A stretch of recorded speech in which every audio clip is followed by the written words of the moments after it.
Welcome back to another panel session here. So we've got David Flannelgraph, also pronounced Falsegraph, and we got Zach Hicks, and we've got Luke Jackson. You guys know Zach from earlier today. David and Luke, introduce yourself real quick. Sure, I'm David Falsegraph. Run a website called SundaySounds.com. We focus on creating worship keys sounds for churches who want to use software to upgrade their worship keys rig at church. My background's as a worship leader, got connected with Jake a few years back. I'm really excited to be here. And I'm Luke Jackson, and I serve as one of the advisors and coaches in worship ministry school and on the Churchfront team. And I am a production manager at Storyline Church, which is just up wads about 400 miles in Arvada. 400 miles? It feels like it, doesn't it? Great hair. Yep. Cool. Well, let's just go ahead. You guys know the drill. I think I would like to spend more time with you guys asking the questions, and then even if you have a question for one of our speakers, well, I guess not all of them are in the room right now. We'll try to do our best to answer questions, but yeah, let's just go ahead and dive right into it. Oh, do we have the other mic too floating around? So I think there's one. Oh, I'd have all of them, don't I? So I'll put the headset on and we'll just do that. So, first question. We'll cut right here. Yep, perfect. But no, we're actually not going to cut any of this. That'll make it even funnier. Okay. Yeah, right here. Hey guys, so I've got a team of worship leaders at my church, and a lot of them are younger, and I can see them serving at churches going forward, being worship pastors. What word would you give to any aspiring worship pastors, anyone who's younger, looking to get into it, feeling called? What word would you give them? What would you say, hey, this is the one thing I wish I knew back when I was 19 or 20 years old, looking to get into whatever worship leading? My first talk this morning. That was it. Well, I was asking that. Okay, sorry. Shh.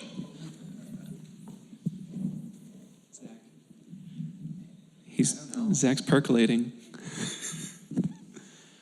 I mean, the word that people gave me that was always inspiring was Paul's word to Timothy of not letting anyone look down on you because you're young, but set an example for the believers in speech, in life, in faith, in love, and in conduct. And that always stuck with me as when older people were telling me that, it's like they were giving me something really high to aspire to. And so instead of being talked down to, I was kind of talked up to. And when someone gives that admonishing good word from Paul to a young person, it's like a world opens up of possibility of, oh, I can be mature? I can set an example for people older than me. I didn't know that was possible. And then all of a sudden, it inspired me to take my faith and my ministry more seriously and go deep into that without feeling like I was overstepping my bounds. So that's the word I'd give. I'd also say there was a distinct kind of moment as I was kind of getting into the more official, like paid staff member role in churches when I was in my college years, that up until that point, it was just like you were the guy with a guitar and you were just asked to lead. But nobody ever said anything after that for me. And I remember having a supervisor and intern role at a church in college that gave me not only lots of reps to play with him and alongside him, but also lead by myself, kind of leading the team. But then he would give a lot of feedback. And I just remember like being really significantly impacted in that season, thinking like, oh, nobody ever told me that I sang that word weird, or that it sounds that way, or I can improve in this way. Like it felt like up until that point, people were just asking, but not ever kind of speaking life or giving affirmation after the fact. But a lot of criticism and feedback after those reps, I think, is really important to, equip your people who are in those positions who could be future worship leaders. Like equip them by giving them feedback, areas to improve, affirm them where they're strengthened, and call them to kind of grow where you see weaknesses and holes. I think young and growing leaders can be so idealistic sometimes and think they have this perfect vision for what they'd like to achieve. They're not always going to meet their own expectations, right?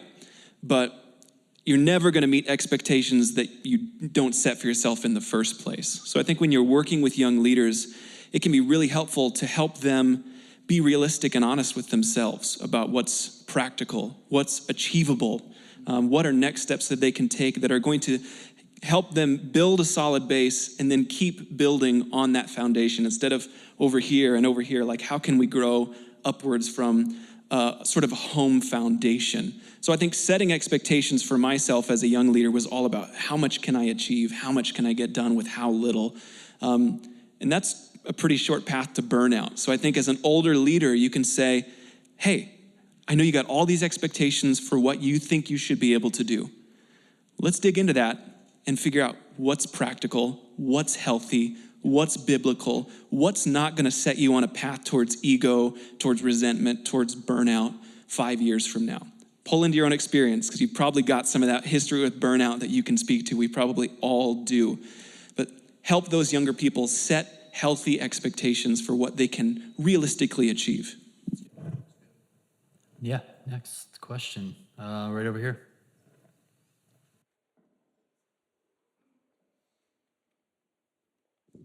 I'm Terry from Arvada, Trinity Presbyterian, and I want to switch gears. What advice or anecdotes or anything like that might you have for an older congregation?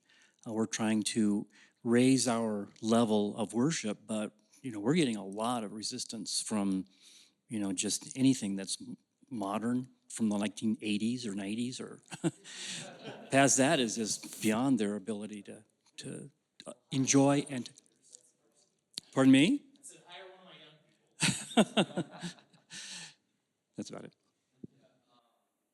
Yeah, I'll speak to that because even the makeup of South Fellowship is, at least 50% on a Sunday is probably baby boomers and older. And what's so funny about that? Hearing some in the front row here, but it actually, and it reflects the neighborhoods around here, right? If you were to go on my block at my house, it's like half boomers and older, and then the other half is like young families like mine, but I don't know, but I've liked the kind of the culture of this church, and I think Aaron has done a good job. He's been here for 8 years as a worship pastor, and kind of navigating the culture of worship and that balance between traditional and modern. So there's the practical things like, we're just because we're going to be more modern doesn't mean we're going to stop doing hymns. You have to be a very uncreative person to not be able to figure out how to incorporate hymns still in a tasteful way in a modern setting. It's really not that difficult to do that. And we do it every single week here. Just this past week, what Aaron, I think, did Just As I Am. I throw hymns in a lot. I mean, there's the simple practices of let's try to have a hymn in there once in a while, because it does speak to these people who've sang the hymns for 50 plus years, right? So it's kind of something that it makes sense to honor, and I think younger generations should be learning these songs as well. But then there's the other part of it too. We still have those experiences where I'm mixing and people will complain it's too loud, and it's I'm the one mixing, so it's just funny. I'm dealing with that too regularly.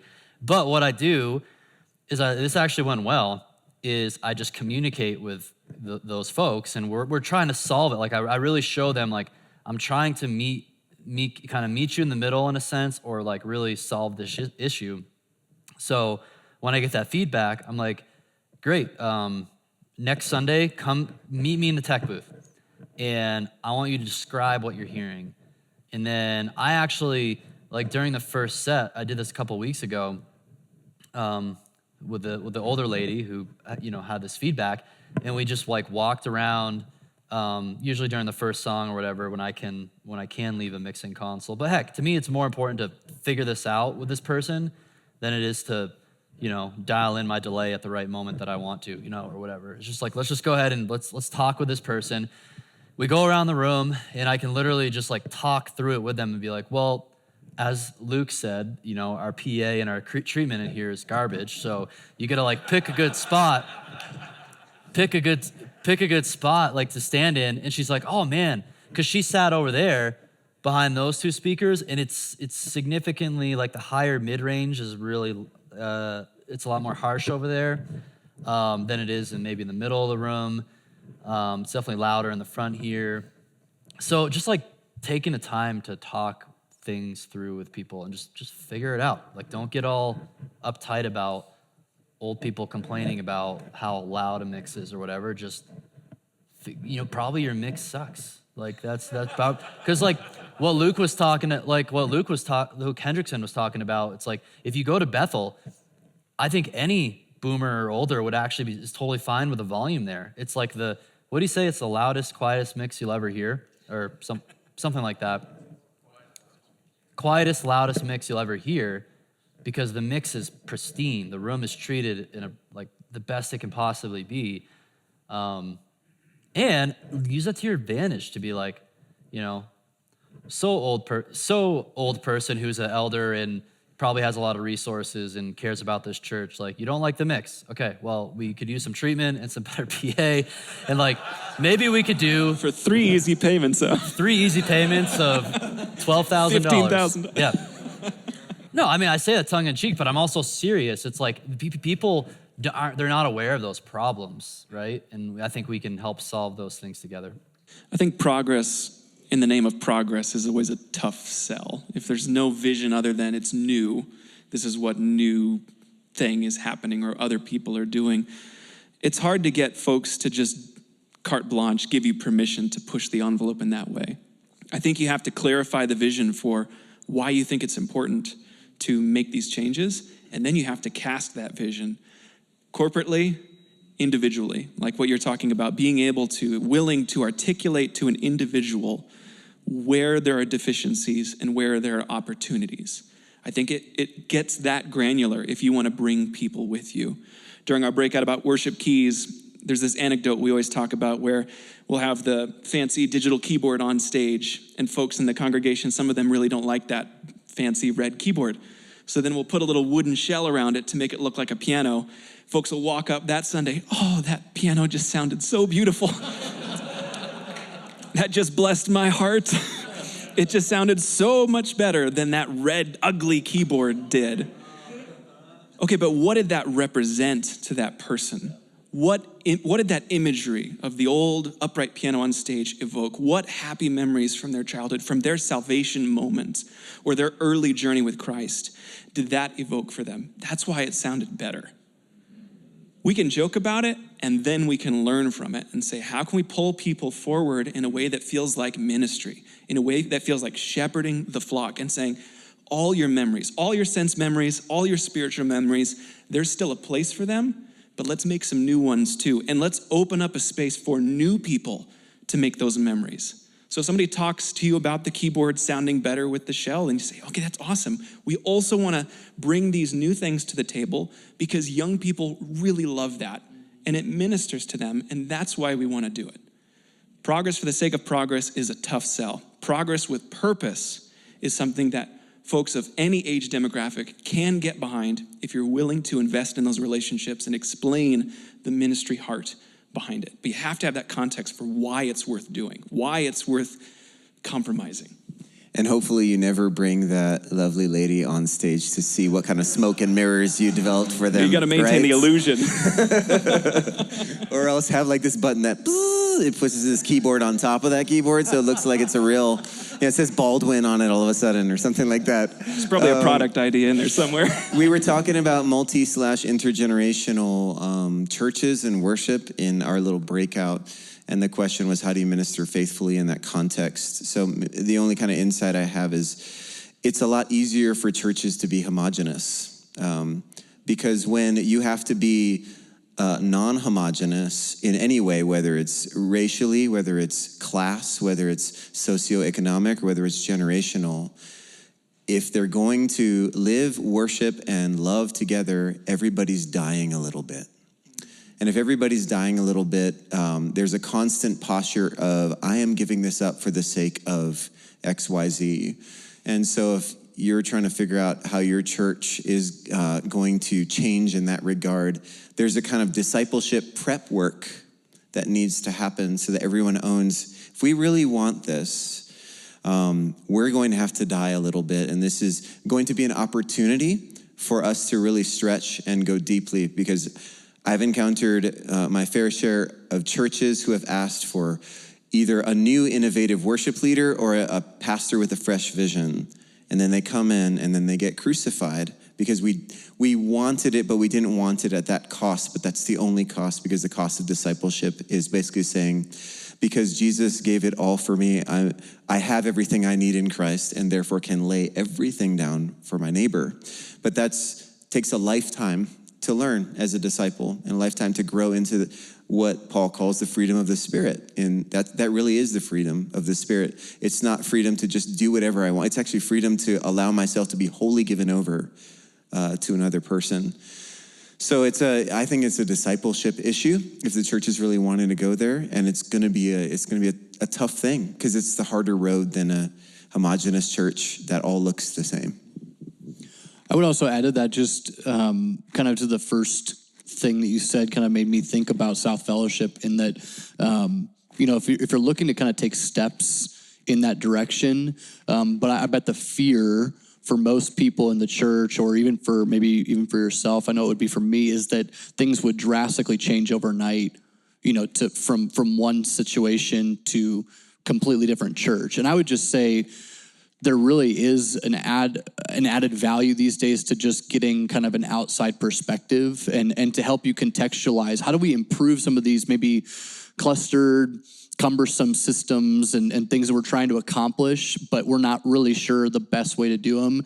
And I think South Fellowship is a great example. Like, Jake's a YouTube guy, and I don't think anybody at South Fellowship would come in and say this church has drastically changed. Like, still feels like their home, still feels like, the place that they've worshiped for however long. And but like, little steps have made things easier for the tech team and for the worship team to show up and get better results and to have less headache on Sunday mornings, be able to more freely engage. And I think that just speaks to the value of maybe leveraging some of those younger relationships to help contextualize maybe the appropriate steps to take, as opposed to trying to, overnight, like, adjust everything on the fly. Not saying that you're trying to do that, but definitely I sense that can be the fear for a lot of folks in those situations. Yeah, I forgot to mention that, like, the end of that story with that individual who I walked, alongside of to ask questions about what she was hearing. Like, she was so grateful for that. Like, she's genuinely like, wow, I cannot believe you, like, took the time to, like, actually listen, help me figure out what I'm hearing and actually diagnose it. So, yeah, I think it's a simple way of loving and respecting your congregants, even if you disagree about mixes and stuff like that. And she's now a part-time production assistant for Churchfront. There we go. Yeah. Haven't got there yet, but okay, next question right here. Hey, microphone, dude, over here. No, we gotta have the microphone, or else the YouTube commenters are gonna be like, why don't you mic the questions? YouTube commenters. This is for you, YouTube commenter. I'm probably like the fifth or sixth Luke in the room. So my question is, you made a good comment in your kickoff when you said where leaders lead. How do you handle leading your elders or the decision makers in the church? We are Upper Perk Community Church in Pennsylvania. We're a small church, but it's elder-led. So when they're very naive to technology and things like that, but they're leaning on us, and sometimes they don't understand, we may say, well, we need to improve here, and there's a budget, and it's very structured. We try to approach that way. But sometimes they don't understand the value of it. I don't think they put the value to the worship that we as worship leaders feel it has. I mean, if the preparation of the message, in my opinion, is just as important as the message, if you do it right. It's not to be a distraction. It's not to be, one of the folks talked about stained glass versus a clear window. I mean, that really stuck out to me. That's really important. Not to be a distraction, but how do we do it right? And so how would you guys approach, you want to do an infrastructure upgrade, or you're going to improve some technology, and you've got to go speak to leadership at the church that's not really eloquent when it comes to technology,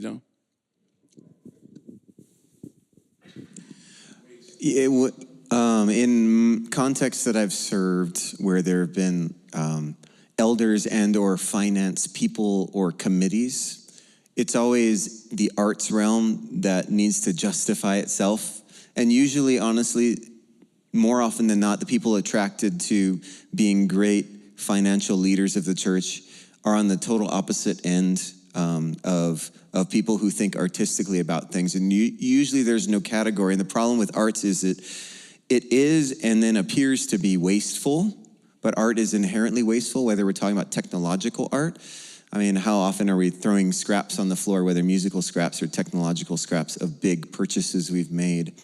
And that always seems so careless to people who are bean counters, right? And so being able to speak the lingo, like, I have different thoughts about that, but being able to articulate a vision for why arts matter from a theological perspective, especially if they're elders and you're starting to speak about biblical language, about creativity, about God's desire for creativity to flourish on earth, and kind of giving a theology of technology. Those sorts of things go a long way to say that we're not just doing this so that we can be more techie or I really like gear. What they need to hear from you is a kind of theological and ministry philosophy rationale, which means that you need to do a bit of your homework and you can't only live in techie land if you want to speak that, or you need to partner up with someone who can help you make those kinds of translation moves. Like, that's one of the things I've viewed as my job, being more of a worship pastor, is the advocate for the more pure artist and some of our tech people who really do work in engineering lands and not in finance land, but I can know what they need and I can articulate why they need it. So having those kinds of conversations and being able to do that. Another creative thing to do is, this sounds strange, and you want this to be a true call from God, but maybe aspire to be an elder. What would it be like for some of our people in our worship and tech departments to be spiritual leaders in our local churches? That has a totally different dynamic in your ability to persuade, to move, and to get some of these things accomplished. And you always want to be for the right motivation. You want it to be a true call from the Lord, but to pursue spiritual maturity, check out Timothy and Titus, read about those qualifications, and ask the Lord if he might be calling you to that. I think you can also try and find some middle ground between the pure creative and the pure analytical, in that at the end of the day, prayerfully in your church, you're all trying to achieve the same outcomes. Souls saved for Christ, people strengthened in their faith, the community drawn together in worship. So as much as you can, in bridging that gap, lean into what you have in common. It may feel adversarial. It's kind of supposed to, right? These guys are there to make sure that you're being a good steward of what people have brought to the table, of what they've offered and entrusted your local church with. So some of that is good. Some of that is right. Maybe that doesn't feel right when they're keeping you from getting that thing that you know would unlock something for your team. But as much as you can focus in on what you have in common, even when you're butting heads, rightly so, then those conversations can be fruitful because you are keeping the main thing. I'm trying to be a good steward of my team's creativity. You're trying to be a good steward of our church's finances. We are all trying to strengthen and grow the body of Christ. So how can we have that conversation and talk about dollars and talk about the sound and how beautiful it's going to look and all of that stuff? How can we marry those things together, let them butt heads, and at the end of the day, hopefully be closer to the vision, be closer towards more souls saved, towards people encouraged in their relationship with God? There was, and we've talked about this at Churchfront quite a bit this past year because so many churches have navigated this infrastructure overhaul, adding gear to their worship centers, that kind of thing. And I remember talking to both Adam and Jake, and then we had a guy on the podcast named Fred Sauerman that it really came down to like logging everything, including the tools that you have, the age of those tools, having those systems in place so that you actually have data instead of just saying, we need a new this or we need a new that, actually having the proof that your computer is 17 years old and it probably shouldn't be relied upon any longer, right? And I remember Fred on the podcast said that I asked him if he had upgraded to ProPresenter 7, and he said, no, we've got the systems in place right now that we're still on ProPresenter 6, and this was only a couple months back, and he's running it on a 2012 iMac. And I was shocked, and I said, so why don't you upgrade? Because I know this guy has the budget. Like, he can buy a new computer and ProPresenter 7 tomorrow if he wants to with no questions asked. And he says, I love going to the elders and showing how faithful of a steward of the finances over the years I've been, so that when I go to them and ask, I have a lot of data to prove that we have stewarded this well. And then they see what I'm asking for, and it's almost an immediate yes when he can prove that he's developed the systems to really streamline systems, steward the finances and the resources well. He's got data sheets, Excel sheets for people to show ages of things. I mean, it's to get that analytical, to kind of get in that bean counter mode and then bring that to those conversations can go a long way as well. They love their spreadsheets. When I even think of the people who make up the elder board here, it's mostly like business owner leaders in that community, or they're high up, at Lockheed Martin, engineers, guys like that. So it's like, that's why they love those spreadsheets. It's like, that's what got them to where they're at, like in terms of what's worked for their leadership in life. And yeah, as ministry leaders, when we come to them, we need to have just a plan. How does that plan map to the overall mission and values of what the church is trying to accomplish?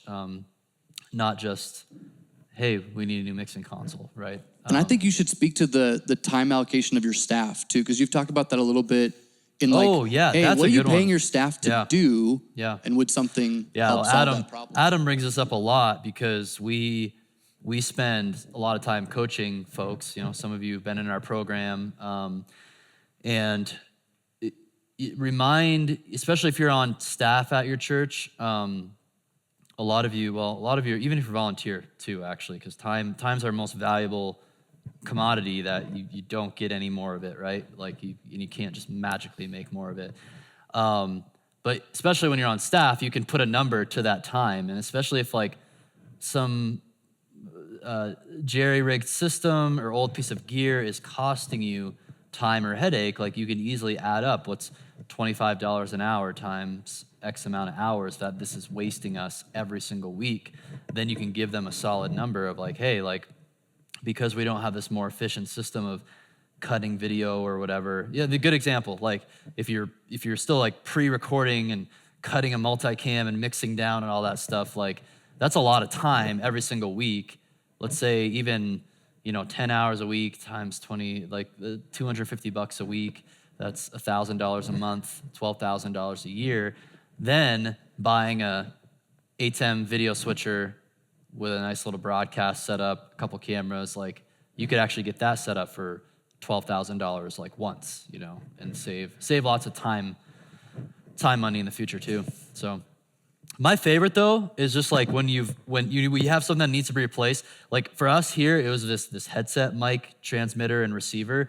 We just had the wrong like frequency band on the previous one, and like we tried to do everything we possibly could to troubleshoot this, because this was like ultimately became a $1,200 fix, right? Like, and at South Fellowship, that's not a small amount of money to drop on a new piece of gear, and it just got to a point where the leaders are like, why? Like the mic kept dropping out a ton and just causing distractions in worship. So that's the best, when they're just like, we need to stop this now. I don't care how much it costs. Here's the money. But yay. Seed chaos and then propose solutions. Yeah. So sabotage your gear so you can get more gear. Yeah, Switch the frequency band. Yeah. Next question.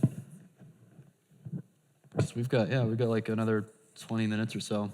20. These are great questions. Hope you guys are enjoying them. Still no hands yet. It's like you guys are just out. You're exhausted.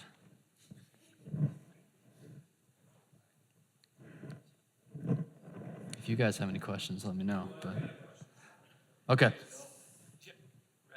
Mr. Josh, is that Josh? Yeah. Hey guys, I'm Josh Decker. I'm also in Littleton. I appreciate you guys being here today. As leaders, we ought to be a number of things, but one thing is to be forward-looking and visionary. Can you guys share some of the ways that you're looking forward in this season?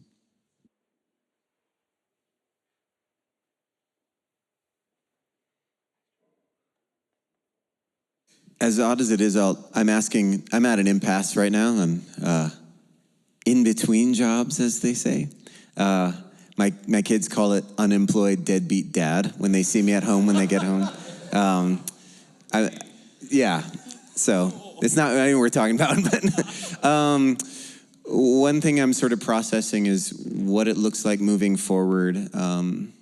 Number one, for the church to be a place for the deconstructing Christian, which seems to be more of a common motif these days. The person who's got a lot of doubts and is spinning out of control, and usually during their doubting period, somehow feels alienated from the Christian community or alienates themselves, and then finds themselves in that process a little bit burned by Christians and churches in that moment. What does it look like for a church to be equipped to handle that kind of stress on the system and faithfully minister in something like that? I'm also asking questions about what it looks like to do church more simply in this day and age where actually things seem to be ramping up technologically, So that's a strange answer to probably what you're asking. That's something that's currently on my mind as I think about the possibilities of being a part of a new church or planting a church, and what might be a helpful philosophy of ministry for this current time where it seems like something's really happening in local churches across the United States. And what does ministry look like in the face of that? Yeah, I'm not on staff at a church currently, but we get lots of emails from folks at Sunday Sounds who are church staff, volunteers all the time. And man, this last year and a half has been brutal for so many people. And I think that in my head, I'm thinking, what does it look like to rebuild better things for just worship ministers, for just the worship leaders, pastors, volunteers that we have a chance, that us guys up here on stage have a chance to speak into? That's what I'm thinking about, is what better tools can we be preparing, just like spiritual technologies? How can we be better facilitating what those foundational things are? What are we going to rebuild, guys? Like, those are the questions I'm asking right now in my personal life. So much was stripped away, right?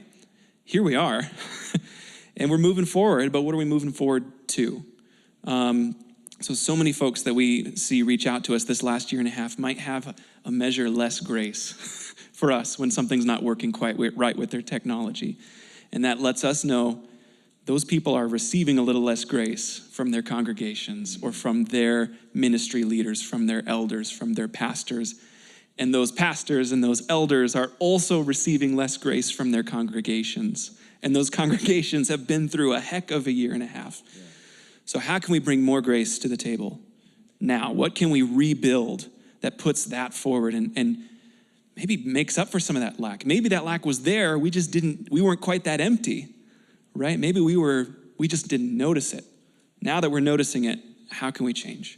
Yeah, and that actually reminds me of before I was unemployed and we were thinking through this stuff, and we were in the middle of There'll be an offering one at of the the end things of that I know, sorry. This is like, I need a therapist. Can we have a... You're employed today and tomorrow. I am employed today. That feels good. I feel good. I'm doing something useful with my life. One of the things that we were saying was, or noticing, is that a lot of people during COVID who were part of our big volunteer base of greeters, ushers, people surrounding, didn't return to those ministries after COVID. And I think a lot of people took inventory of their lives and said, I'm busy, I'm doing too much, and I need to pull back. And we kind of applauded that. But what that gave us an opportunity to do is how do we rebuild this ministry from the ground up? And one of the things that we said is, over the years, as these ministries have built up, they've kind of become a monster. And if we were to rebuild them from the ground up, what values would we have? And one of the things we said is everybody runs around on Sunday morning, helping, serving, but we really don't gather for prayer before the service. So as we rebuild this from the ground up, let's let ministry philosophy drive the way this comes back. So that as we build volunteers, they're coming into a situation where we've got new practices. Whereas, if we just had all the old people come back, they may go, I have to commit to that. I only came to sort of check this logistical box and do my job. I didn't sign up for all this other stuff. But now we have carte blanche to faithfully do some things that we didn't do before. And so it really gave us fresh ministry perspective on how do we do this well and in a way that equips our people for ministry in the morning, as opposed to just revamps this big monster of a juggernaut of the volunteer movement that creates and sustains Sunday morning. To speak to that end as well, that's very common at our church. A storyline, I think we had a number of people in roles on Sunday morning making services happen. And specifically, when I came into the tech kind of role, the production manager role, we had like 7 volunteers, and we have 4 or 5 positions each Sunday morning that need filled. So our volunteers are pretty drained. I'm sure a lot of you resonate with that from this past year, but a lot of the feedback that I got was that people had just been showing up for so long, kind of in the rhythms of those roles. And this goes to greeters and the coffee team and the security team and the ushers. And people were just kind of showing up in the rhythms. And as those teams and ministries became, monstrous, or they started to grow, the rhythms were just kind of so consistent that nobody really asked why or what. And so one of the things that when I stepped into this role that I'm in now, I started to speak some of that vision of why we were doing what we were doing pretty quickly, not really needing a whole lot of time to process that question just because of the nature of how much we had dialogued about it at Churchfront. And the team is super grateful to just hear those things spoken, to be verbalized, because for so long, I think people have been added to your slides team and they just sit down in front of a computer and they just click the button, and nobody really tells them why they're doing or what they're actually doing. They know that role is important. So I think as I think forward for the foreseeable future in my own area of ministry, but also as a church, I think verbalizing that why more consistently, communicating the actual what we're doing, because I don't believe that a ProPresenter operator is just clicking the arrow key or the space bar. Like, they are displaying truths of the gospel for people to put in their mouths and sing, right? Or for people to read and soak into their hearts. And so the more we can say those things, the more I can say those things, I know that has been appreciated from at least my team. And as we rebuild those teams, I think it's going to be helpful to just kind of re-communicate that why behind what we do. So,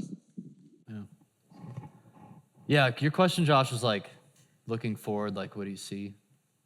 Like vision. Yeah. I think. Yeah. For me right now, I'm thinking more just on a personal level. I'm in a season, or going into one. I'm coming out of like a season that was like, it's been very full of lots of good things, but just lots of moved churches this year, moved studios this year, onboarded new team members, just never ending. Was an interim worship pastor too here. Doing live events like this for the first time. So I'm kind of coming into the season. I'm trying to figure out, because I don't have the answers to this, but hopefully over the next couple of weeks, my family and I, we're going to be out of town in Southern California, and kind of like a workcation, hopefully more cation than work, just to actually get to a place, because it's been like 5 years of grinding away at Churchfront, to be like, okay, what is, now that Churchfront has become something that's kind of taken on a life of its own with our team, and thanks to all you guys for supporting what we're doing, and all the customers and students, like, what is next for it, and like what do we got to keep prioritizing? I mean, I know my hunch is we got to keep doing our courses and coaching that like helps simplify the complex, right? We have entered an area where we've already alluded to how like, yeah, worship ministry kind of keeps getting more complex with all the tech and stuff you got to learn. But like, so our job is like, how do we actually keep it simple, like, and not complex? How do we keep building that? But then, like whenever I'm talking with this dude, just brainstorming about just ideas, like, because we're both building businesses that have been around for a similar amount of time, helping a similar amount of people. It's like maybe I need to be dreaming bigger about other projects, ideas, things like that. Like, but I just really don't know. Like, you know, I really just have to go a season of like trying to put aside some distractions and leave some space for that to actually become clear. So I don't really know. Well, I mean, I'm going to try to look forward more because I think I've come into a season where I have time now to actually start looking forward more instead of taking care of everything right here. It's kind of hard when you have 3-year-old twins and life. Yeah, kids. That was the other thing that's been in the mix the past few years, which has been a blast. Man, it was exciting. I loved listening to Corey talk about how his son is like a pro presenter ninja. I'm like, man, I've got 3 kids. Like, imagine, I got a full tech team or almost a full band. Like, it's gonna be great. But yeah, You'll be surprised when they grow up to be what you didn't want them to be. No, I know. Come on, don't spoil my hopes and aspirations around it. Yeah, is the trick to just like not, you know, you just like don't expect anything and then like But too late for me. Okay.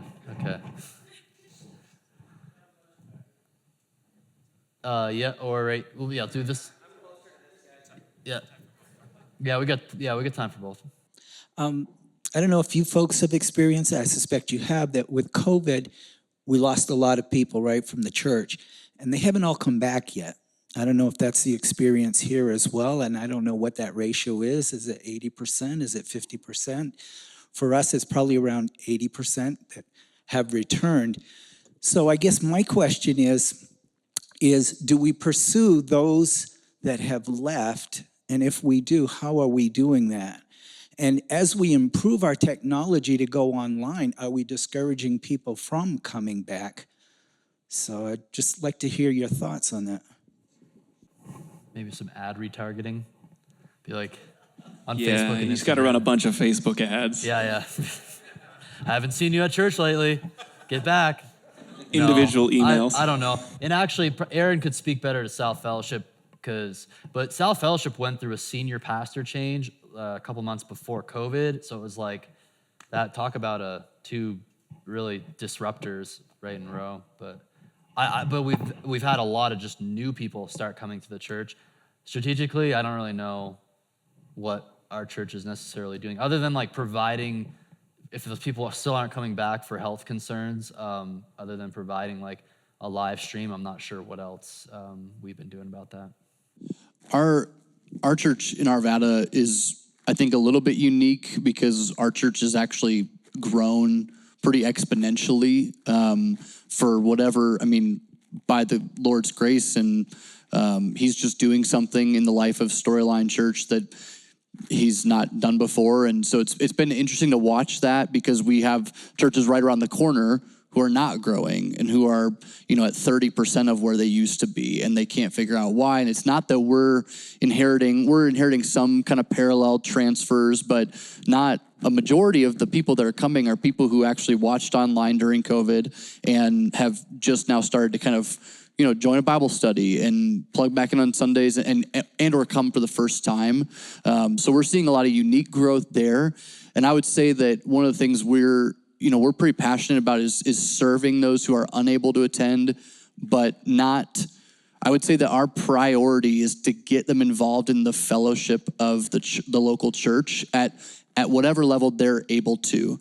So we stream our Bible studies to a private playlist so that they can watch them if they want to be a part of them, but they have health restrictions or reservations with COVID. But we haven't had that conversation of like, well, let's launch an online campus.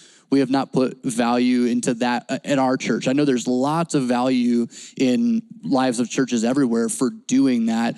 But our church leadership has said we want to provide this resource for people who are unable to attend, but we definitely want to kind of communicate the value that being with the gathered body of Christ is really special. There's something unique that happens there. I think we all felt that this past year, not being able to do that.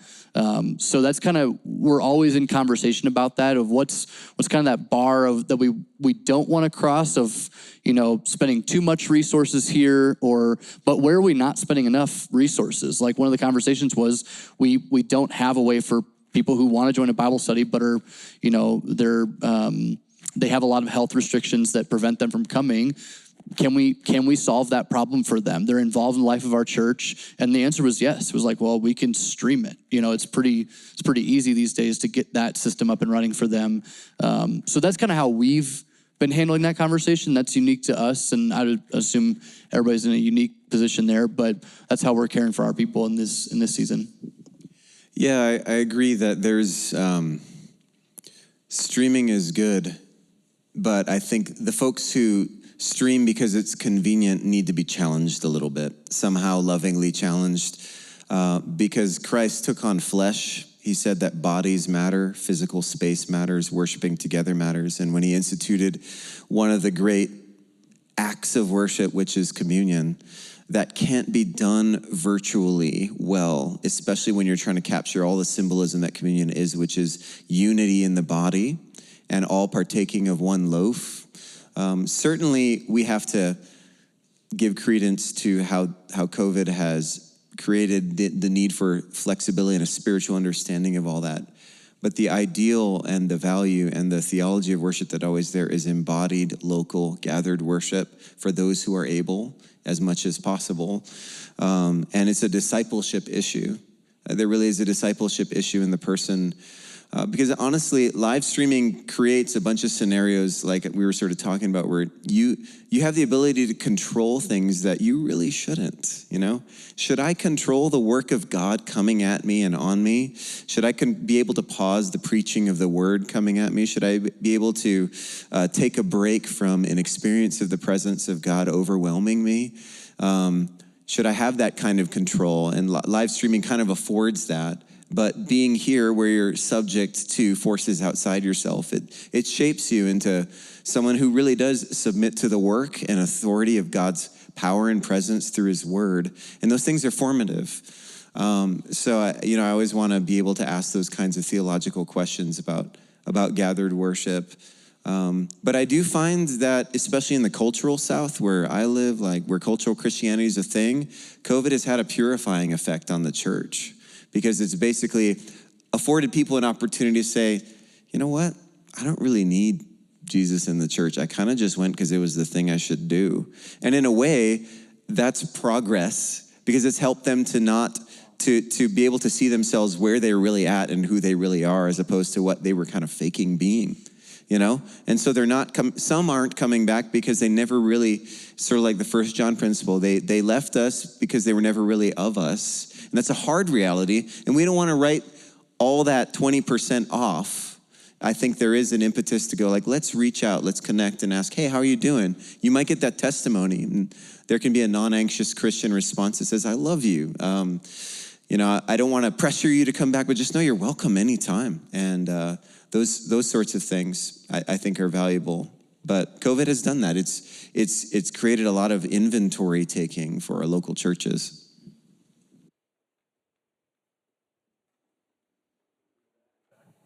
Yeah.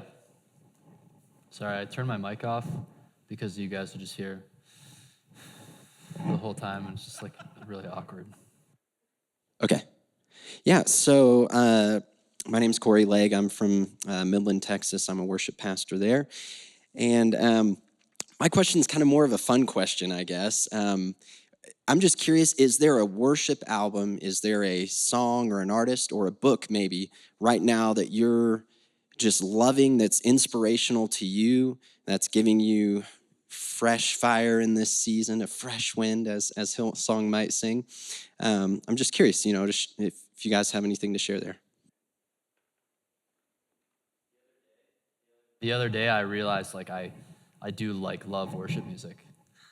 And it's weird because again, I guys, I don't know, my journey, you kind of heard some of it, but just I've gone through phases of like musician, theologian, business owner, builder, or whatever. And it's like, whenever I get onto something new, I go 100% into that thing. So then I kind of forget my previous like passions and interests. And I think it's the fun of life. It's the fun of the journey of life that we're on. But the other day I was like, oh, like Bethel just came out with a new album, and I like the Homecoming one or whatever. And I just like, what one was the song that I geeked out about? And I sent Adam and Aaron was Here I Am, Send Me. Yeah, it was, who was any of you guys listen to that one? Yeah. Here am I. I think it's just Send Me. Or Send Me.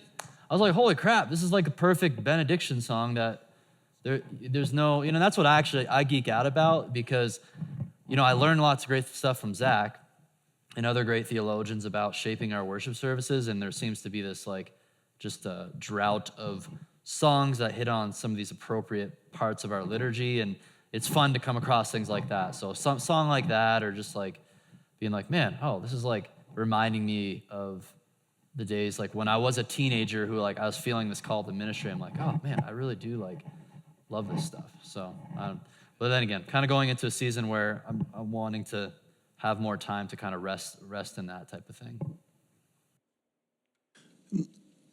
Not necessarily a worship artist, but there's this album called Poet and Priest by Andy Squires. So good. It's killing good. Killing me softly. Yeah, isn't it great? He's a good songwriter that, as I was talking about deconstruction, he's doing a really good job of sounding like a psalmist in the middle of that, and asking a lot of appropriate questions of God, of what it looks like to sort of leave something that was a part of your faith before, but still have God haunting you and doing his action. So Andy Squires, Poet and Priest.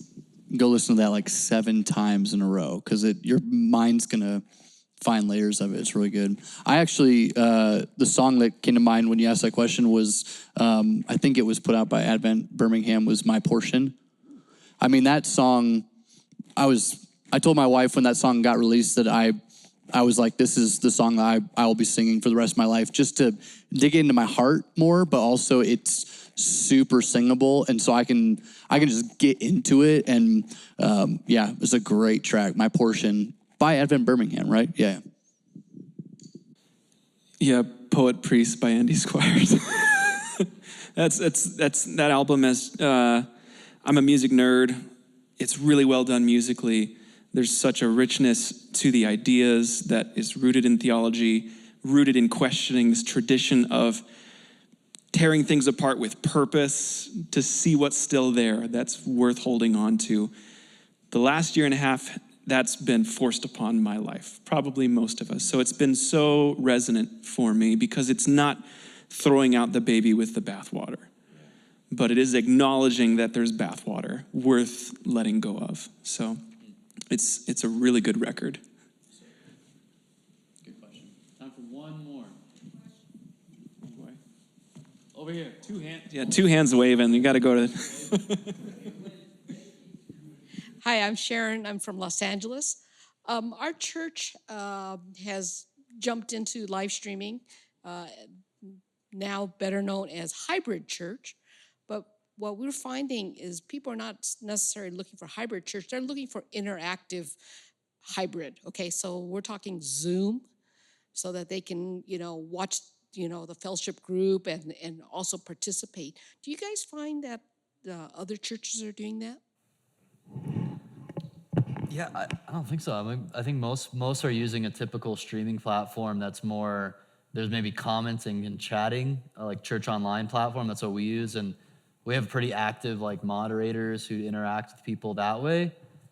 But I know churches are using Zoom, but I don't know. I've seen churches have like a digital pastor role, like an official. Probably not the only hat they're wearing, but they also have this specific pastoral call towards anything that's happening online. I'm sure that existed before this last year and a half, but I've seen that title thrown out there or associated with people.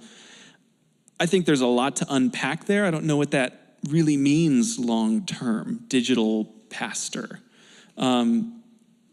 on its merits. I think that probably depends on your specific church context and what folks are asking you for and what needs you're trying to meet in those spaces. And I think it's really important that we're willing to meet people where they're at and call them forward. And maybe that's from one Zoom room to the next. And if that's what you deem to be pastorally beneficial and what you're being called to in this season of ministry, then I think that there's definitely awesome opportunities to leverage technology to those ends. But terminology like that you throw out there of creating these digital spaces, holding them down, what that really means, it feels really new to me. And that's not a good thing or a bad thing, but it's definitely a thing that has to be defined by every ministry team that is stepping into that. So that's not really an answer, but man, it's interesting to me to think about. I've seen a lot of churches utilizing things like Zoom to do more of the discipleship, like the adult ministry side of their church, because it's now a resource that's really common and people are used to. So, when there's somebody who wants to quarantine because they were either exposed to the COVID or maybe they got like a booster shot and they just don't want to, kind of further put themselves at risk or whatever the reason may be, they're able to leverage an easy kind of user-friendly tool like Zoom to still attend their home group, and the people are still there and they have conversation. And so I've seen it in our context leveraged in that way as a resource for additional ministry environments, but not as the primary kind of hub for where ministry happens, in the context of the local gathering, if you will. From a technical standpoint, it would be nice if any of you guys do this, let me know, but like if you could send my final program feed like from Boxcaster, if it could be sent to Zoom as like a participant in a Zoom meeting, and then then everybody else can join, but then you have one of the other participants is that, online campus pastor, whoever who can, I don't know, be there and actually talk. Are any of you guys doing that? Yeah? How are you doing that?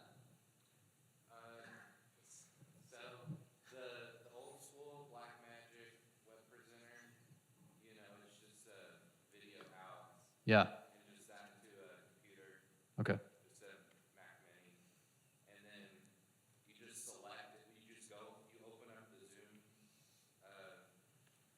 So your video and audio is being cut into the web presenter, and then in Zoom that's selected as your video and audio source. Yeah. And then you have like another Zoom participant on a different computer who's like the actual pastor. Okay. Yeah, it's literally like USB. Yep. Yeah, and that works.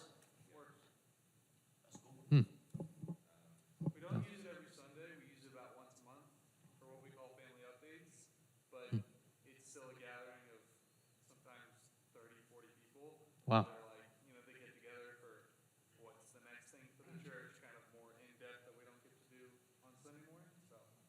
Yeah, that's cool. Awesome.